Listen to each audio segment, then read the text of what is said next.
इस एडवेंचरस कहानी की शुरुआत होती है 1965 का समय दिखाते हुए, जब हमारी पूरी पृथ्वी के चारों तरफ न्यूक्लियर वॉर चालू थी। सारी कंट्रीज अपने अर्थ पर हुकूमत चलाने के लिए एक दूसरे से लड़ाई कर रहे थे और अब इन्हीं सारे युद्ध के कारण इसका सीधा सीधा असर अर्थ के एनवायरनमेंट पर पड़ गया। देखते ही देखते चारों तरफ कुछ ऐसी रेडिएशन फैल गई जहाँ पर इंसान नहीं रह सकते थे और अब पृथ्वी पर मौजूद सारे पेड़ पौधे भी खत्म हो चुके थे। हमारी पृथ्वी तो सिर्फ और सिर्फ एक बंजर जमीन बनकर रह जाती है, लेकिन हम इंसानों को किसी न किसी तरीके से सरवाइव तो करना ही था। इसीलिए वैज्ञानिकों ने टेक्नोलॉजी का यूज करके पृथ्वी को छोड़कर सौर मंडल में पृथ्वी जैसे ही अलग अलग प्लैनेट्स की खोज करना स्टार्ट कर दिया। इस मिशन में वैज्ञानिकों ने तो अंतरिक्ष के अंदर कई सारे स्पेसशिप भेज दिए थे, जिनका काम था सौर मंडल में फैले हुए उन प्लैनेट्स को ढूंढना जहां पर इंसान आराम से रह सके। हालांकि ऐसे प्लैनेट्स को हैबिटेबल प्लैनेट कहा जाता था जहां इंसान रह सकते हैं, लेकिन इतने सालों तक भी उन्हें कोई भी प्लैनेट ऐसा मिलता ही नहीं। पर एक दिन उन सारे वैज्ञानिकों के रिसर्च एकदम सक्सेसफुल हो जाता है, क्योंकि उन्हें पृथ्वी से कई लाइट ईयर्स दूर एक ऐसा प्लैनेट मिला था जिसकी पूरी क्वालिटी और एनवायरनमेंट पृथ्वी जैसी होती है,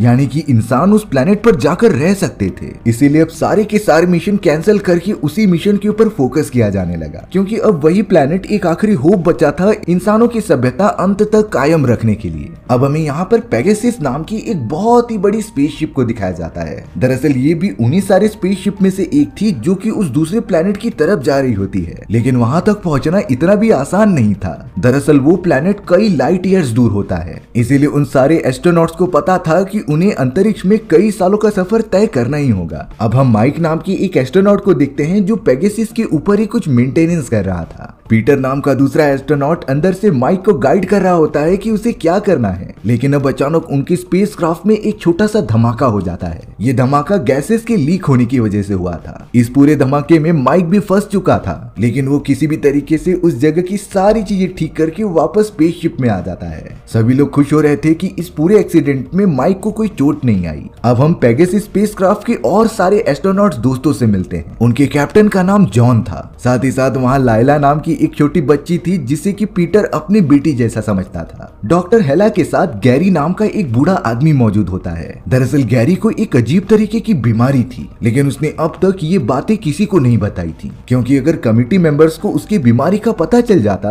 तो उसे इस मिशन में आने की परमिशन ही नहीं दी जाती। लीना नाम की एक और एस्ट्रोनॉट होती है जो माइक से बहुत ज्यादा प्यार किया करती थी। वो दोनों तो काफी अच्छे कपल होते हैं। अब यहाँ पीटर कैप्टन जॉन और माइक से कुछ बातें कर रहा था। दरअसल पूरी एनालिसिस के हिसाब से पीटर ने ये कंक्लूजन निकाला होता है कि हमारा जितना भी फ्यूल और पूरी गैसेस का सिस्टम लीक हुआ है, उसकी वजह से हम पृथ्वी पर वापस बिल्कुल नहीं जा सकते। हमें अब उसी हैबिटेबल प्लैनेट की तरफ जाना पड़ेगा जो कि डिसीजन लिया गया है। इसके अलावा अब उनके पास कोई ऑप्शन नहीं था। पीटर तो कैप्टन जॉन और माइक से कहता है कि ये बातें किसी और को न बताई जाए, क्योंकि अगर बाकी एस्ट्रोनॉट्स को ये पता चलेगा कि वो पृथ्वी पर वापस नहीं जा सकते, तब उनका पूरा फोकस मिशन से हट जाएगा और वो सब काफी ज्यादा डिप्रेशन में भी जा सकते थे। इसीलिए अब इस पूरी बात को सीक्रेट रखा जाता है। अब यहाँ जॉन बहुत ही ज्यादा दुखी होकर अपनी वाइफ की एक वीडियो फुटेजेस देखता है। दरअसल कुछ साल पहले जॉन की वाइफ भी उसी तरीके से एक मिशन पर निकली थी जहाँ पर उन्हें हैबिटेबल प्लैनेट्स ढूंढने थे, लेकिन जॉन की वाइफ और उसके साथ जितने भी एस्ट्रोनॉट्स मौजूद होते हैं उनकी स्पेसशिप टेक्निकल इश्यूज के कारण बीच रास्ते में ही डिस्ट्रॉय हो गई। जॉन की वाइफ का तो उस एक्सीडेंट में बहुत ही बुरी तरीके से मृत्यु हो जाता है।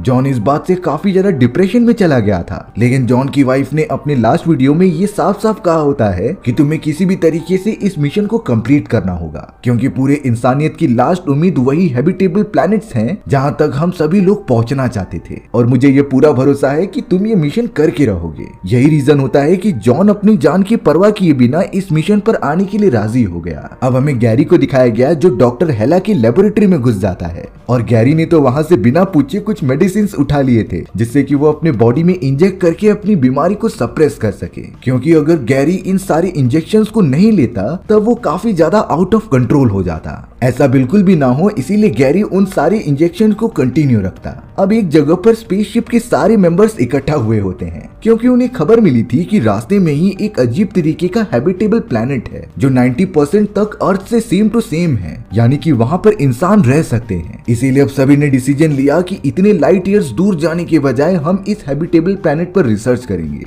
एडवर्ड नाम के एक एस्ट्रोनॉट का मानना था कि हमें सबसे पहले उस हैबिटेबल प्लैनेट के ऊपर एक छोटे से रोबोटिक रोवर भेजना चाहिए जो उस पूरे प्लैनेट के इन्वायरमेंट और उसके अंदर क्या क्या मौजूद है उसकी जानकारी हमें देगा। और एडवर्ड ये भी कहता है कि हमें ये कंफर्म करना होगा कि उस प्लेनेट की जमीन पर इंसान जिंदा भी रह सकते हैं कि नहीं। लेकिन कैप्टन जॉन सभी से कहता है कि इसके लिए बहुत ही ज्यादा देर हो जाएगी, हमारे पास बिल्कुल भी समय नहीं है, इसीलिए हमें जल्द से जल्द प्लेनेट के ऊपर डायरेक्टली उतरने की तैयारी करनी चाहिए। हालांकि ये सारी चीजें रिस्की हो सकती थी, इसीलिए अब गैरी और बाकी सारे एस्ट्रोनॉट्स अपने अपने ओपिनियन वहां रखने लगे थे। लेकिन जॉन बहुत ही ज्यादा जिद्दी था, उसने तो बाकी एस्ट्रोनॉट्स का बिना कोई डिसीजन सुने जाकर एक प्रोब को एक्टिवेट कर देता है जो कुछ समय में उस प्लेनेट की तरफ रवाना हो जाएगी। पर इन सारी चीजों के बारे में अभी किसी को नहीं पता था। अब यहाँ डॉक्टर हेला जब अपने लेबोरेटरी में आती है तभी उसकी एआई असिस्टेंट ये बता रही थी कि गैरी आपके लेबोरेटरी में पहले आया था और वो अपने साथ कुछ इंपॉर्टेंट इंजेक्शंस भी लेकर गया है। डॉक्टर हेला को जब ये बात पता चली तब वो गैरी से जाकर पूछने लगी थी। डॉक्टर हेला तो गैरी पर चिल्लाती भी है कि तुम्हें ऐसे बिना परमिशन के दवाइयां नहीं लेनी चाहिए, क्योंकि ये मेडिसिन की क्वांटिटी पहले ही बहुत ज्यादा कम है और अगर तुम इसी तरीके से लगातार मेडिसिन लेते रहोगे तो ये मेडिसिन खत्म हो जाएंगे। गैरी भी डॉक्टर हेला की बात अच्छे से समझ जाता है, पर ये उसकी मजबूरी थी और वो अपनी बीमारी के बारे में किसी को बता भी नहीं सकता था। अब हमें यहाँ स्पेसशिप के कंट्रोल रूम में माइक और एडवर्ड दिखाए जाते हैं जो एक दूसरे से मिशन के बारे में ही बातें कर रहे थे।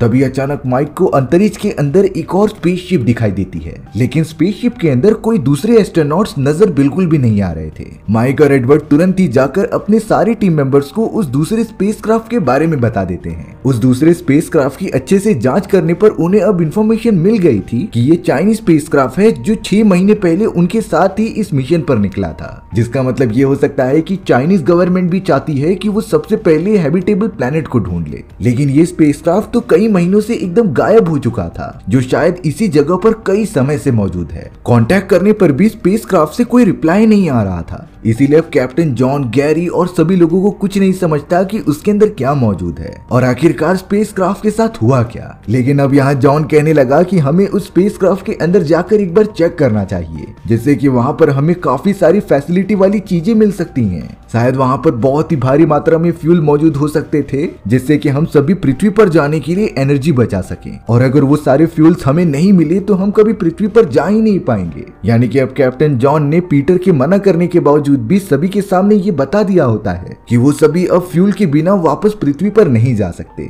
सभी लोग इस बात से एकदम चौंक जाते हैं और वो सभी काफी ज्यादा डरने भी लगे थे, क्योंकि अब उन्हें पता था कि वो वापस पृथ्वी पर नहीं जा सकते। इसीलिए बाकी एस्ट्रोनॉट्स के पास कोई ऑप्शन नहीं बचता उस दूसरे स्पेसक्राफ्ट के अंदर जाकर चेक करने के सिवाय। हालांकि गैरी सभी को मना कर रहा था कि इसमें खतरा हो सकता है, लेकिन अब जॉन और बाकी लोग कहां मानने वाले थे। वो सभी एक टीम बनाकर निकल पड़ते हैं उस चाइनीज स्पेसक्राफ्ट के अंदर। जॉन, माइक और पीटर लगातार उस चाइनीज स्पेसक्राफ्ट के अंदर पहुंच गए थे, लेकिन चारों तरफ काफी ज्यादा अंधेरा था, उन्हें तो कुछ भी दिखाई नहीं दे रहा होता। पर अब उन्हें कैसे भी रिसोर्सेस का पता लगाना है और यहाँ से फायदा उठाना है, इसीलिए पीटर कंट्रोल रूम की तरफ चला जाता है और वहीं जॉन और माइक एक दूसरे चैम्बर की तरफ बढ़ते हैं। अब यहाँ जॉन और माइक को पूरे स्पेसशिप का डेटा मिल गया था, जिससे कि वो पता लगा सकते थे कि आखिर स्पेसक्राफ्ट में प्रॉब्लम क्या हुई थी जिससे कि ये खराब हो गई। लेकिन प्रॉब्लम वाली बात ये होती है कि वो पूरा डेटा चाइनीज में लिखा हुआ था, इसीलिए जॉन अब उस पूरे डेटा को अपने स्पेसशिप के अंदर ट्रांसफर करने लगा, जिससे कि वो बाद में ट्रांसलेट करके उसे समझ सके। पर अब अचानक पीटर के सामने उसी स्पेसक्राफ्ट का एक एस्ट्रोनॉट आ जाता है। वो बहुत ही ज्यादा डरावना लग रहा था, इसीलिए पीटर ने काफी जोर से चिल्लाया। जॉन और माइक भी तुरंत ही उसकी मदद करने के लिए पहुंच गए थे, पर अब उनके सामने तो जॉय नाम का एक बच्चा आ जाता है, जिससे कि जॉन ने खतरा समझकर तुरंत ही मारकर बेहोश कर दिया था। अब उन तीनों एस्ट्रोनॉट्स को नहीं समझता कि आखिर ये छोटा बच्चा जिंदा कैसे बचा है और इसका किया क्या जाना चाहिए। लेकिन इंसानियत के नाते जॉन उस बच्चे को उठाकर अपने स्पेसक्राफ्ट में लेकर आ गया। अब यहाँ पर जॉन को लगने लगा कि जरूर ये चाइनीज स्पेसशिप कोई ट्रैप हो सकता है, इसीलिए उस स्पेसशिप का कोई यूज ना होने के कारण उसे डिस्ट्रॉय कर देना चाहिए। जॉन ने तो अब उस चाइनीज स्पेसक्राफ्ट में हर जगहों पर बॉम्ब लगा दिए थे, जो कि कुछ समय में ब्लास्ट हो जाएगा। अब यहाँ चाइनीज स्पेसक्राफ्ट के अंदर से माइक और पीटर बाहर निकल ही रहे थे, तभी पीटर नोटिस करता है कि उसने अपना एक टैबलेट अंदर ही छोड़ दिया है और अब वो जल्द से जल्द चाइनीज स्पेसक्राफ्ट के अंदर चला गया था, जहां पर वो अपना टैबलेट ले लेता है। बट अब अचानक स्पेसक्राफ्ट में रखे गए बॉम्ब एक्टिवेट हो गए थे, जिससे कि पीटर वहां से भागने की कोशिश करता है, लेकिन अब स्पेसक्राफ्ट के कुछ पार्ट्स खराब होने के कारण वहां के दरवाजे अपने आप ही बंद हो गए थे, जिससे कि पीटर बाहर निकल ही नहीं पाता। जब इन सारी चीजों के बारे में कैप्टन जॉन और उसके बाकी क्रूमेट स्मिथ को पता चला तब वो बहुत ही ज्यादा डर गए और पीटर को ये इंस्ट्रक्शंस देने लगे कि तुम जल्द से जल्द एक एस्केपिंग पॉड लेकर वहां से निकल जाओ। पीटर भी जल्द से जल्द उस स्पेसक्राफ्ट के अंदर मौजूद किसी एस्केपिंग पॉड को ढूंढने लगा, पर अब अचानक वो गेट पूरी तरीके से टूट जाता है जो कि चाइनीज स्पेसक्राफ्ट को उनके स्पेसक्राफ्ट से जोड़ता था। और अब चाइनीज स्पेसक्राफ्ट जिसके अंदर पीटर मौजूद होता है वो दूर कहीं स्पेस में चला जा रहा था। और अब तो उसके अंदर जॉन द्वारा लगाया गया टाइम बॉम्ब मौजूद होता है जो कुछ ही समय के अंदर ब्लास्ट हो जाएगा। पीटर यहाँ समझ चुका था कि वो बिल्कुल भी अब बच नहीं सकता, इसीलिए वो अपने सभी साथियों को गुड बाय कह रहा होता है। पता नहीं जॉन को छोड़कर बाकी सारे एस्ट्रोनॉट्स काफी ज्यादा दुखी हो रहे थे पीटर के लिए। पीटर जाते जाते सभी को टिप देकर जाता है कि वो स्पेसक्राफ्ट को कैसे अच्छी तरीके से हैंडल कर सके। पीटर ने तो ये भी बता दिया था कि शायद हमारे स्पेसक्राफ्ट के इंजन में कुछ प्रॉब्लम है और उसे ठीक करना जरूरी होगा। और अब कुछ ही देर के अंदर चाइनीज स्पेसक्राफ्ट में लगाए गए बॉम्ब पूरी तरीके से ब्लास्ट हो जाते हैं, जिसकी वजह से बेचारे पीटर की जान चली गई। स्पेसक्राफ्ट के तो टुकड़े टुकड़े हो जाते हैं, यानी कि अब उन सारे एस्ट्रोनॉट्स ने अपना एक साथी खो दिया है। अब हमें जॉय नाम का वो लड़का दिखाया गया था जिसे कि चाइनीज स्पेसशिप से रेस्क्यू किया गया था। उसे अब पूरी तरीके से होश आ जाता है, लेकिन जॉय बाकी लोगों को देखकर काफी डर रहा था, इसीलिए उसने सीजर उनकी तरफ कर दिया। लेकिन अब हेला किसी भी तरीके से जॉय के पास आकर उसे चाइनीज भाषा में काम डाउन होने के लिए कहती है। जॉय इसकी बातें सुनने लगा था, इसीलिए अब हेला ने उसके हाथ से सीजर छीन लिया और जॉय को कंफर्टेबल फील कराया। यहाँ कैप्टन जॉन हेला के ऊपर प्रेशर डाल रहे थे कि तुम किसी भी तरीके से जॉय से सारी बातें निकलवा लो कि आखिरकार उनकी स्पेसशिप में ऐसा क्या हुआ था जिससे कि सारे एस्ट्रोनॉट मारे गए। हेला तो जॉय को लीना के पास बिठाकर काफी सारी बातें पूछती है, लेकिन जॉय तो बहुत ही ज्यादा डरा हुआ था। वो तो सिर्फ एक ही बात दोहराता जा रहा होता है कि एक आदमी ने सभी लोगों को मार दिया। अब यहाँ हेला बिल्कुल भी नहीं समझ पाती कि आखिर वो किस आदमी की बात कर रहा है, क्योंकि उन सभी को तो चाइनीज स्पेसक्राफ्ट पर और कोई भी नहीं मिला था। हेला तो अब इन सारी चीजों के बारे में पता लगाने के लिए बहुत ज्यादा रिसर्च करने लगी। अब यहाँ गैरी जॉन को एक रिपोर्ट के बारे में बताता है जिसमें कि उन्हें पता चला था कि चाइनीज स्पेसक्राफ्ट ने अपना एक रोवर उसी हैबिटेबल प्लेनेट पर छोड़ा है जहाँ पर वो जाने का प्लान बना रहे थे। यानी कि चाइनीज ऑर्गेनाइजेशन को ये सारी बातें हमसे पहले से ही पता है। लेकिन थोड़ी देर बाद एक और इन्फॉर्मेशन सामने आती है कि चाइना ने तो एक और हैबिटेबल प्लेनेट की तरफ अपना रोवर छोड़ा था, जहाँ पर सबसे पहले कैप्टन जॉन की टीम पेगासस को लेकर जा रही होती है। यानी कि चाइना की नजर इन दोनों हैबिटेबल प्लेनेट पर थी। पर अब कैप्टन जॉन कहते हैं कि अब ये अपॉर्चुनिटी हमारे पास है, हम सबसे पहले दोनों ही हैबिटेबल प्लेनेट तक पहुंचेंगे और वहां पर इंसानी सभ्यता को ग्रो करके अपना डेवलपमेंट करेंगे। इसीलिए अब कैप्टन जॉन सभी को इंस्ट्रक्शंस दे देते हैं कि वो सभी लोग पास ही में मौजूद हैबिटेबल प्लेनेट की तरफ लैंड करेंगे। अब यहाँ पर एडवर्ड और माइक कंट्रोल रूम में आकर कुछ बातें कर रहे थे, जहाँ पर वो दोनों आराम से सो भी जाते हैं।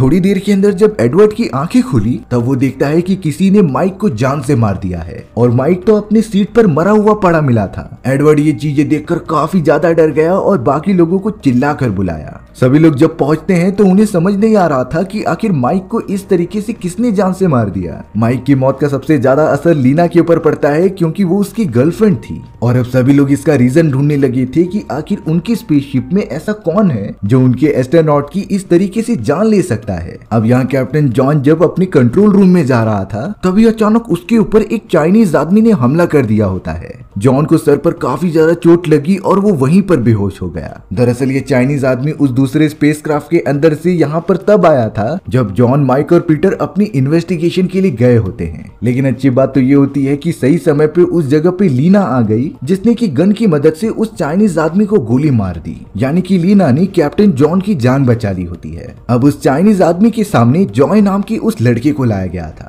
दरअसल यहाँ हेला और लीना पता करना चाहते थे कि आखिर जॉय को इस आदमी के बारे में पता भी है कि नहीं। दरअसल यहाँ लीना और हैना इस बात का आइडिया लगाना चाहते हैं कि जॉय को इस चाइनीज आदमी के बारे में कुछ पता भी है कि नहीं। जॉय ने जब चाइनीज आदमी का चेहरा देखा तब वो कहता है कि ये तो वही था जिसने हमारे स्पेसशिप के सारे एस्ट्रोनॉट्स को जान से मार दिया, पर इसका रीजन क्या है ये उन्हें नहीं पता चलता। अब यहाँ जॉन गैरी, लीना और हेला से बातें कर रहा था कि उन्हें मिशन में आगे क्या करना चाहिए, क्योंकि उन्होंने जो रोवर हैबिटेबल प्लेनेट पर भेजा था उससे इतनी ज्यादा इंफॉर्मेशन बाहर नहीं आई होती जिससे कि ये पता चल सके कि वो सभी हैबिटेबल प्लेनेट पर सरवाइव कर भी पाएंगे कि नहीं और प्लेनेट का एनवायरनमेंट उन सभी के लिए ठीक है कि नहीं। लेकिन अब जॉन कहता है कि इसका सिर्फ अब एक ही रास्ता है कि हमें अपने स्पेसक्राफ्ट को उस प्लेनेट के इन्वायरमेंट में दाखिल करना होगा, जिससे कि हम स्पेस सूट पहनकर ये पता लगा सकते हैं कि उस प्लेनेट का इन्वायरमेंट कैसा है। हालांकि गैरी और हेला के साथ साथ सभी लोग यही सोच रहे थे कि ये चीजें कितनी खतरनाक हो सकती हैं, एक गलती उनके पूरे स्पेसक्राफ्ट को खराब कर देगी। लेकिन अब जॉन कैप्टन था, इसीलिए उन्हें उसकी बात तो माननी ही पड़ेगी। इसीलिए अब बिना देरी किए स्पेसक्राफ्ट को उस हैबिटेबल प्लेनेट के इन्वायरमेंट में घुसा दिया जाता है। हालांकि बहुत ज्यादा स्पीड में इन्वायरमेंट के अंदर घुसने के कारण स्पेसक्राफ्ट के कई सारे सिस्टम खराब हो चुके थे, लेकिन वो सभी लोग किसी भी तरीके से उस अनजान प्लेनेट की जमीन पर लैंड हो जाते हैं। इस पूरे हैबिटेबल प्लेनेट के ऊपर तो बड़ी बड़ी चट्टानें मौजूद थी, जहाँ पर एटलीस्ट वो सभी लोग बाहर निकलकर अपनी रिसर्च कर सकते थे। अपने स्पेसक्राफ्ट को अच्छी तरीके से पार्क करने के बाद एडवर्ड और लीना तो स्पेस सूट पहनकर नीचे उतर जाते हैं और वहाँ की रिसर्च करने लगते हैं। कुछ ही मिनटों के अंदर उन्होंने जॉन को ये रिपोर्ट दे दी थी कि ये प्लेनेट तो इंसानों के रहने लायक बिल्कुल भी नहीं है, क्योंकि प्लेनेट के इन्वायरमेंट में ऑक्सीजन की मात्रा बिल्कुल शून्य थी और यहाँ पर तो काफी भारी मात्रा में नाइट्रोजन गैसेस मौजूद होती हैं। इसीलिए अब ये प्लेनेट पर तो इंसान बिल्कुल नहीं रह सकते। एडवर्ड और लीना तो वापस अपने स्पेसक्राफ्ट में आ जाते हैं, जिससे कि वो सभी लोग अंतरिक्ष में जा सकें। जॉन ने तो सिंपली कह दिया था कि अब हमारे पास एक ही ऑप्शन बचा है उस दूर वाले प्लेनेट के पास जाने के सिवाय, और उस जगह पर तो चाइना का प्रूफ भी गया है, इसीलिए हमें जल्द से जल्द वहां पहुंचना होगा। लेकिन अब रास्ते में ही होने के कारण अचानक स्पेसक्राफ्ट के कुछ पाइप्स में खराबी आ जाती है। दरअसल उनकी स्पेसशिप के अंदर नाइट्रोजन गैसेस की पाइप्स लीक होने लगी थी। एडवर्ड जब इस प्रॉब्लम को देखता है तो वो काफी डर गया था, क्योंकि नाइट्रोजन गैस से पूरी स्पेसशिप डिस्ट्रॉय हो सकती थी। इसीलिए वो उन पाइप्स को बंद करने के लिए एक सिलिकॉन टेप लेने चला जाता है। गैरी भी उसी चैम्बर के अंदर मौजूद था जहाँ पर वो अपने सामान रखा करता था। एडवर्ड तो अब चैम्बर के अंदर किसी भी तरीके से सिलिकॉन टेप को ढूंढ रहा होता है। हालांकि एडवर्ड को टेप तो मिल गया था, लेकिन वहाँ पर उसे एक छोटी सी नाइफ मिलती है जिसके ऊपर लिटरली खून लगा हुआ था। एडवर्ड ये तुरंत ही समझ गया कि शायद माइक का कत्ल किसी और ने नहीं बल्कि गैरी ने किया था, पर वो फिलहाल के लिए इसके ऊपर ध्यान न देते हुए सिलिकॉन टेप लेकर डायरेक्टली पाइप्स के पास चला जाता है, जिसे कि उसने तुरंत ही कवर कर दिया था। यानी कि अब उन पाइप्स में से नाइट्रोजन गैस लीक बिल्कुल नहीं हो रही है। लेकिन तभी अचानक गैरी पीछे से आकर उसी नाइफ की मदद से एडवर्ड को जान से मार देता है। यानी कि गैरी ने ही माइक को मारा था। दरअसल मेडिसिन ना मिलने के कारण गैरी पूरी तरीके से आउट ऑफ कंट्रोल हो चुका होता है और अब शायद वो इसी तरीके से स्पेसशिप में मौजूद सारे एस्ट्रोनॉट्स को मार देगा। अब यहाँ गैरी एडवर्ड को मारने के बाद सीधा जॉन और हेला के पास चला गया था। गैरी तो जॉन से दुखी होकर कहता है कि मुझे लगता है कि जॉय ने ही माइक और एडवर्ड को मारा है और इसका मुझे पूरा भरोसा था। जॉन इस बात से काफी ज्यादा शॉक हो जाता है, इसीलिए वो जॉय को देखने चला गया। लेकिन जॉय तो लायला के साथ मौजूद था, जिसके हाथ और पैर बंधे हुए होते हैं। और तभी कैप्टन जॉन जाकर समझ जाता है कि ये सारी चीजों में शायद गैरी मौजूद है, उसने ही माइक और एडवर्ड की जान ली होगी। जॉन जैसे ही हेला के पास पहुंचता है तभी गैरी ने नाइफ उठाया और हेला की गले पर लगा दिया। वो तो हेला को मारने ही जा रहा था। जॉन तो गैरी के ऊपर गन पॉइंट कर देता है और उसे रोकने की कोशिश करता है, लेकिन यहाँ पर हेला जॉन को लगातार बता रही थी कि मेरी जान की परवाह मत करो, तुम सिर्फ और सिर्फ जॉय और लायला की जान बचाओ। हालांकि जॉन हेला को इस हालत में छोड़ना नहीं चाहता था, लेकिन इस मोमेंट पर उन दोनों बच्चों की जान सबसे ज्यादा इंपॉर्टेंट थी। इसीलिए हेला के कहने पर जॉन सीधा चला गया था उन्हीं दोनों बच्चों के पास। कैप्टन जॉन तो लायला और जॉय को एक सेफ जगह पर लेकर चले जाते हैं। लेकिन अब कंट्रोल रूम के अंदर जब लीना हेला को बचाने आ रही थी तभी गैरी ने आउट ऑफ कंट्रोल होकर लीना को ही जान से मार दिया। लीना तो बहुत ही ज्यादा तड़प रही होती है और इस तरीके से उसकी मृत्यु भी हो गई थी। अब यहाँ जॉन ने उन दोनों बच्चों को एक एस्केपिंग पॉड में बंद कर दिया था, जो अब उनके रोवर को उसी प्लेनेट की तरफ रवाना कर देता है जहाँ पर वो जा रहे थे। यानी कि वो प्लेनेट एस्ट्रोनॉट्स की एक आखिरी होप थी। अब यहाँ गैरी अपने सिस्टम में कुछ इंपॉर्टेंट चीजें देख रहा था। दरअसल ये वो सारे डेटाबेस और मैसेजेस होते हैं जो उन सभी को चाइनीज स्पेसक्राफ्ट से मिले थे। उनके डेटाबेस का पूरी तरीके से कन्वर्जन हो चुका था, इसीलिए अब गैरी उस पूरे रिपोर्ट को पढ़कर बता रहा होता है। दरअसल बात ये होती है कि जिस हैबिटेबल प्लेनेट की तरफ वो सभी और चाइना वाले टारगेट कर रहे थे, वहां पर तो स्पेसशिप के चाइनीज कैप्टन पहले ही पहुंच चुके होते हैं। और शॉकिंग बात ये थी कि वो हैबिटेबल प्लेनेट सच में इंसानों के रहने लायक था। वहां पर भारी मात्रा में ऑक्सीजन थी, सेम टू सेम अर्थ की तरह। बीच रास्ते में चाइनीज स्पेसक्राफ्ट पूरी तरीके से खराब होने के कारण कैप्टन को एक दूसरे एस्केपिंग पॉड से इस हैबिटेबल प्लेनेट पर आना पड़ा और कैप्टन चाहता था कि बाकी लोग भी इस प्लेनेट पर आ जाए, जिससे कि इंसानी सभ्यता जल्द से जल्द आगे बढ़े। लेकिन स्पेसक्राफ्ट में कुछ ऐसे भी एस्ट्रोनॉट्स मौजूद थे जिनकी फैमिलीज ने इस मिशन के दौरान अपनी जान गंवा दी और उनमें से एक एस्ट्रोनॉट इतना ज्यादा पागल हो गया कि उसने डिसीजन लिया जिससे कि वो किसी भी एस्ट्रोनॉट्स को उस हैबिटेबल प्लेनेट पर जिंदा वापस जाने नहीं देगा। और उसी पागल चाइनीज आदमी ने स्पेसक्राफ्ट में मौजूद सारे के सारे एस्ट्रोनॉट्स को मार दिया। सिर्फ जॉय किसी न किसी तरीके से बच जाता है। अब हमें थोड़ी देर बाद दिखाया गया कि गैरी अब हेला की भी जान लेने जा रहा है, क्योंकि गैरी का मानना था कि इंसान जहां भी जाएगा वहां तबाही मचाएगा। इस हैबिटेबल प्लेनेट पर भी जाने के बाद वो उस पूरे प्लेनेट को डिस्ट्रॉय करने की वेज ढूंढ ही लेंगे, इसीलिए मैं अब किसी भी इंसान को उस प्लेनेट तक पहुंचने ही नहीं दूंगा। गैरी तो चल पड़ता है हेला को जान से मारने के लिए, लेकिन अब जॉन एकदम सही समय पर वहां आकर अपनी गन निकालता है और गैरी का ध्यान भटकाकर उसे शूट कर देता है। लेकिन सबसे बड़ी गलती ये होती है कि वो गोली डायरेक्टली ट्रेवल करते हुए स्पेसशिप से लगकर उसके पार हो जाती है